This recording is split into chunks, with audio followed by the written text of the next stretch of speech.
హనుమంతునికి వడమాల ఎందుకు సమర్పిస్తారో మీకు తెలుసా?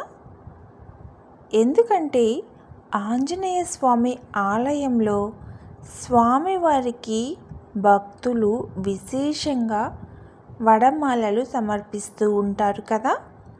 ఇలా చేయడం వెనుక ఉన్న రహస్యం ఏంటంటే, హనుమంతుడు ఒకసారి రావణుడి నుంచి శనిదేవుడిని రక్షించారు.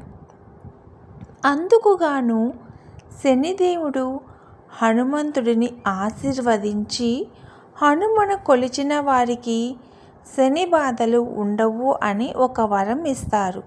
కావున శనిదేవునికి ప్రీతిపాత్రమైన మినుములతో తయారు చేసిన వడలను మాలగా వేసి ఆ ఆంజనేయ స్వామి వారికి సమర్పించినట్లయితే శని భగవానుని అనుగ్రహం పొంది మనలను పీడించే శని బాధల నుంచి ఉపశమనం పొందవచ్చు.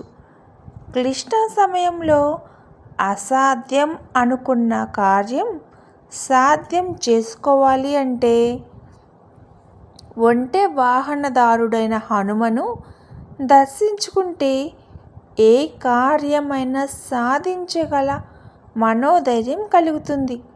అలాగే అసాధ్య సాధక స్వామిన్ అసాధ్యం తనకిం వద రామదూతం కృపాసింధుం మత్కార్యం సాధయ ప్రభో అను ఈ శ్లోకాన్ని మంగళవారం చదువుకుంటే ఎంతటి కష్టమైన పని అయినా ఆ స్వామివారి అనుగ్రహంతో సాధ్యం అవుతుంది అని పండితులు అంటున్నారు.